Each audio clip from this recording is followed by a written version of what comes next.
Welcome to all of you to the 9th Annual Washington, D.C. Impact Awards. We're very proud of this award presentation. I love being here in Washington among so many friends, though this year we cannot ignore the dark cloud that hangs over our heads, and you all know what I'm talking about. As I'm sure you understand, our work is now more important than ever. In 2016, we witnessed a terrible rise in hate speech, some parts of the country even more so than in others. Along the border, right now, you can expect all that. Ignited by the president of our country, Donald Trump, and enabled by some media outlets that have normalized white supremacy and bigoted rhetoric. In 2017 and 2018, we have seen an increase in hate speech, online and everywhere else. We have been at the forefront of combating this rise in speech and hate speech because we know that hate speech has consequences. We all know that, right? Words have meaning. They have consequences.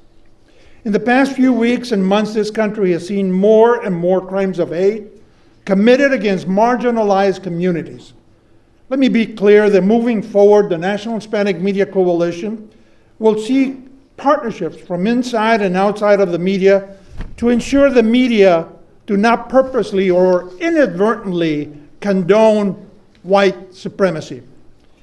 We will hold accountable the media who have a social responsibility to the public. And as an organization, we are collectively more energized than ever to combat hate speech and its purveyors. It is appropriate to be here this evening. This event is always so filled with optimism and energy that it gives me a much needed lift.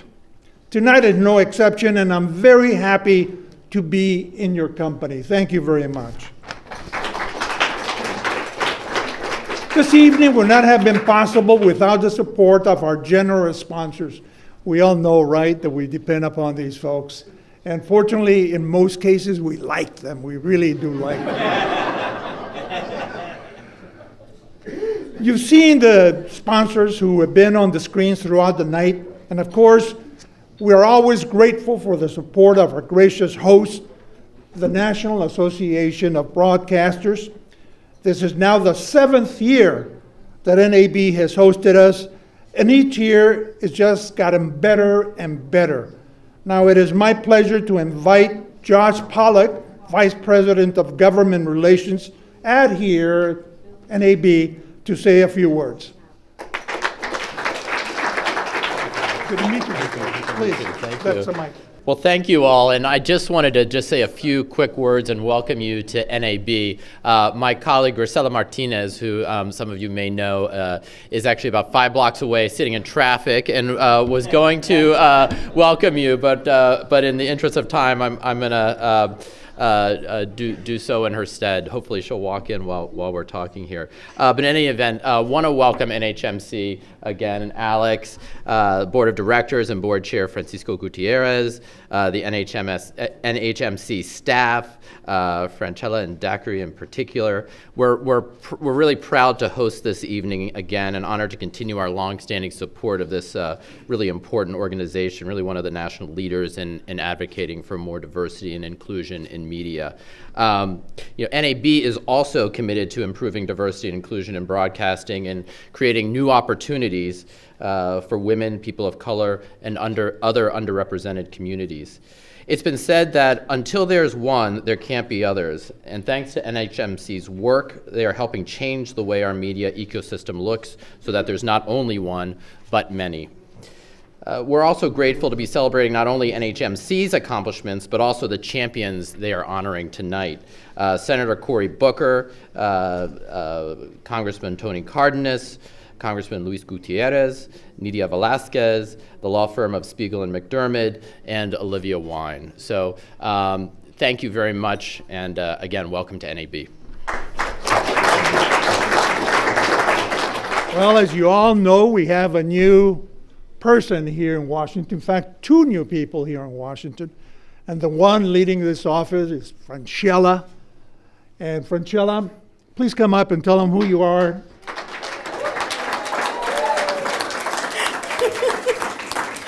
Hi, you guys. My name is Francelo Cholo. Yes, I am leading the DC policy team, and I want to make sure that we get to identify some of those people that are lingering around in the crowd. There is Daiquiri Ryan, who just started as our policy counsel. We are so lucky to have her drive and her ambition on this team. Mairead Coogan, who is standing at the door. She's the tall lady in the blue heels, and she's our communications consultant, and she might have taken your picture this evening. And Roxana Barboza, she is all the way here from California. She is our Univision Policy Fellow, and she's here with us for both the fall and the spring semester. So we are so grateful for you guys being a part of this team.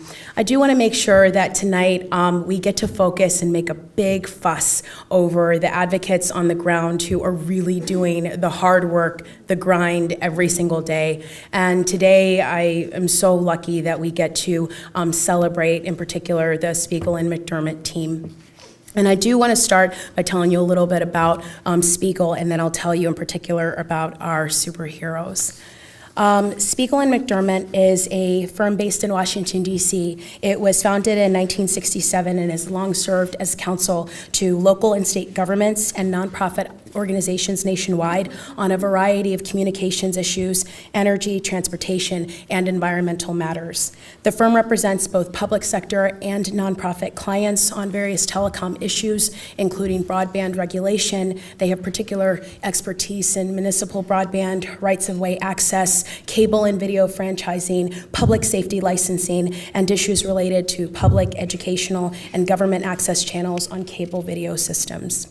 Our Spiegel Superhero Pro Bono team in particular is made up of James Horwood, Tillman Lay, Jeffrey Bain, and Catherine Okonski, and they have provided pro bono counsel to NHMC since July of 2017.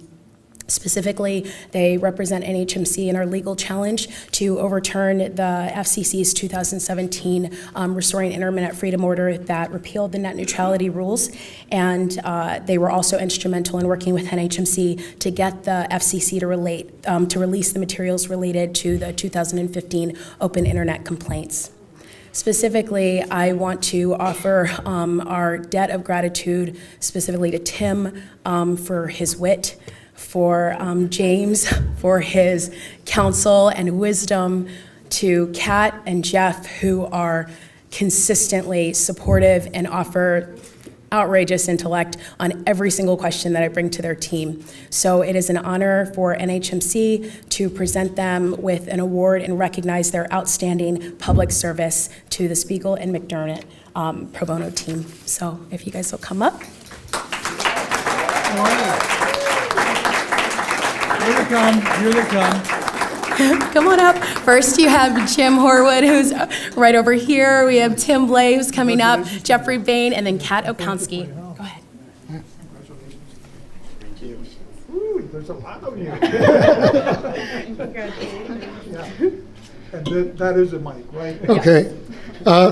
Thank you very much. We're very honored and privileged for the recognition.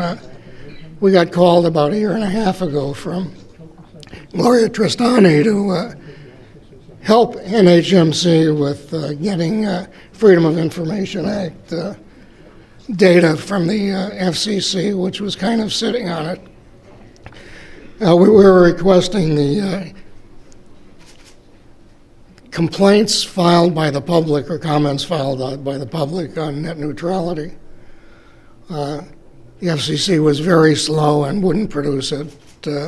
Initially, there were like about 50,000 comments. We subsequently found out. We tried to get the record held open so they could be put in the record. When the FCC put out its notice of proposed rulemaking, we thought they were being legitimate and not engaged in a charade. They said, we want to hear from the public. We tentatively think there's no problem with net neutrality, but we're interested in public comments. Well, they never did get the public comments, so we got a smattering of them. They then decided the rulemaking, and over our objection and saying we had this material, you should hold open the record for us. I said, well, we haven't looked at it, but it wouldn't make any difference in our decision, which is probably true, unfortunately. Since then, we've had the opportunity to represent NHMC in the Court Appeal, and it's been a very interesting ride for us working with a number of other public interest organizations and companies that want net neutrality.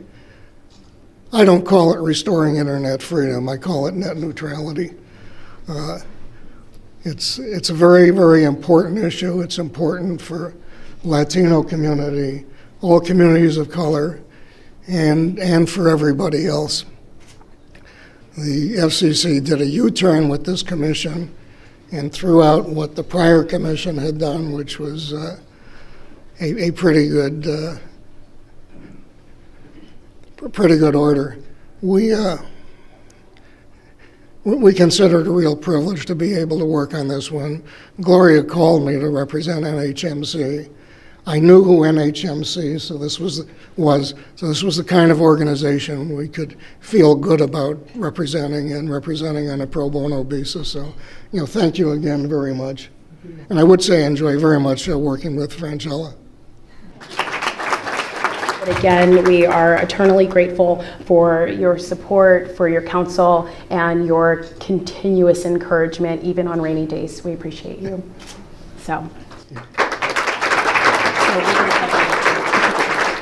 So next up, we are going to have Daiquiri recognize our next advocate. And as I've mentioned to some of you throughout the room, please do not hold back your applause. I encourage you to yell loudly. All right, that's the welcome I've been looking for. So I have the very wonderful honor of introducing our next honoree tonight, Olivia Wine. Olivia has been an attorney at the National Consumer Law Center for over 16 years. And I always say this acronym wrong, right? NCLC, it's always a tongue twister. NCLC is a nonprofit focused on consumer law, using consumer law to promote economic security for low-income and other disadvantaged people. Olivia specifically focuses on policies and programs that protect low-income consumers' access to essential utility services.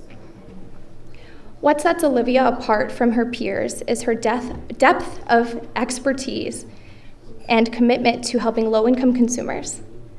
For years, she has been an advocate for strong federal lifeline program and for other programs and policies that work to close the digital divide.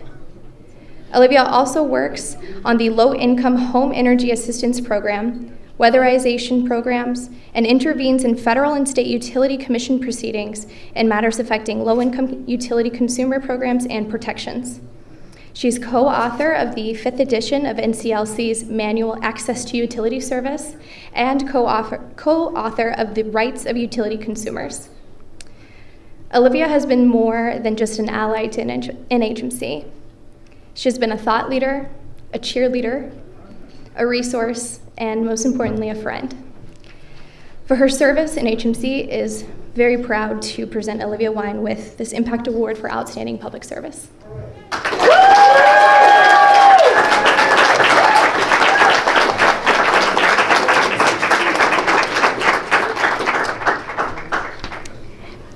Thank you, Daiquiri, for that kind introduction, and thank you all for coming out tonight to enjoy this fellowship and this opportunity to celebrate. I'm grateful for the leadership, talent, and vision provided by the National Hispanic Media Coalition in the fight to close the devastating broadband opportunity divide.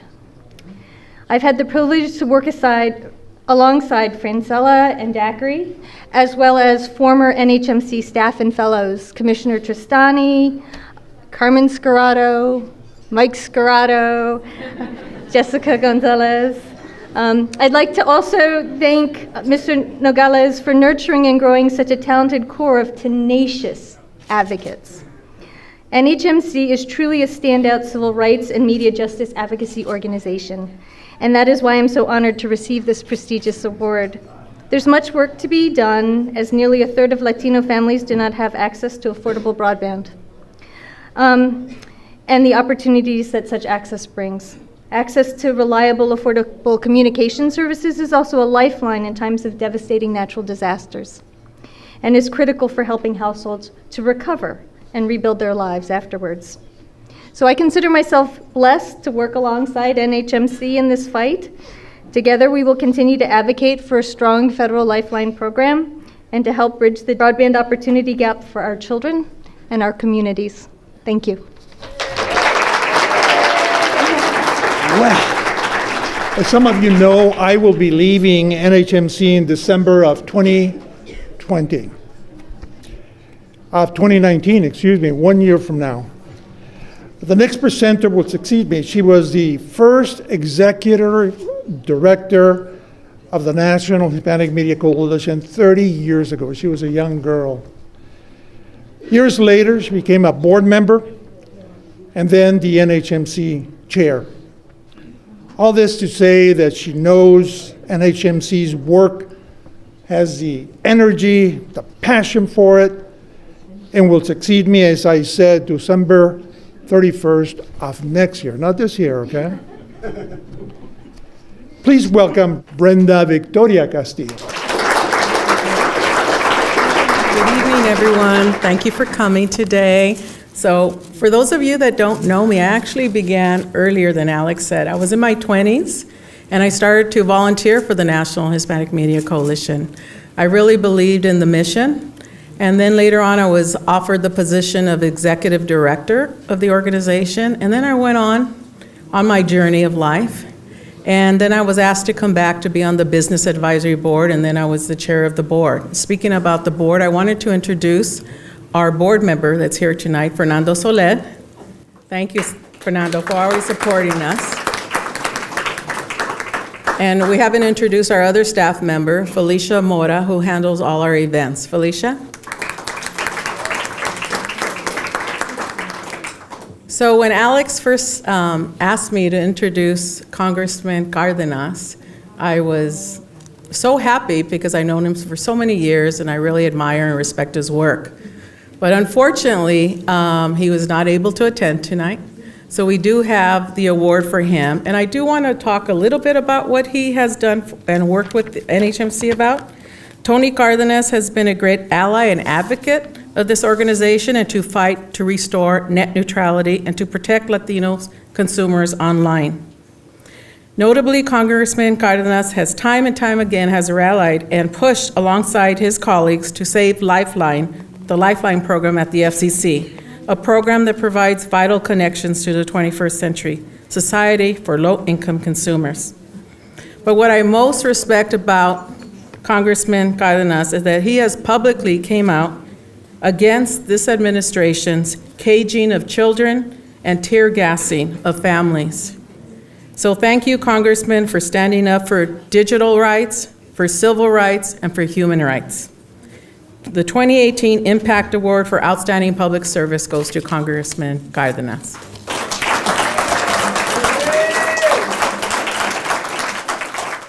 One of our heroes, Senator Cory Booker, is a proud New Jerseyan, originally from Harrington.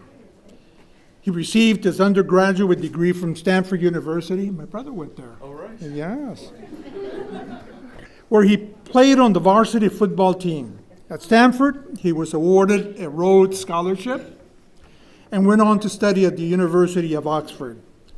After graduating from Yale Law School, Senator Booker moved to Newark, where he still lives to this day, and started a nonprofit organization to provide legal services for low-income families and help tenants take on slumlords, improve living conditions, and stay in their homes. At the age of 29, he was a young man. He was elected to the Newark City Council, and in 2006, Senator Booker was elected mayor of Newark. In 2013, he was elected senator for the state of New Jersey and has been advocating in Congress on behalf of Latinos and other people of color, whites included too, okay, ever since. In particular, Senator Booker has been a driving force in the efforts to restore net neutrality. Through his public support for NHMC's work and ensuring that his constituents and all Americans understand what net neutrality is and what is at stake. The senator has also used his platform to promote work that closes the digital divide and expands access to those who are disconnected. And we have entire communities across the nation that are disconnected, unfortunately, including over 1/3 of Latino families that do not have access to the internet at home. Senator Booker, as many of you know, is a leader on so many fronts, and I could go on, but I won't. Senator Booker, it is our honor to present you with a 2018 Impact Award for Outstanding Public Service. Thank you very much. Thank you. Thank you so much. Thank you. Thank you. Oh, I love it. President Nogales, you are my favorite president in Washington.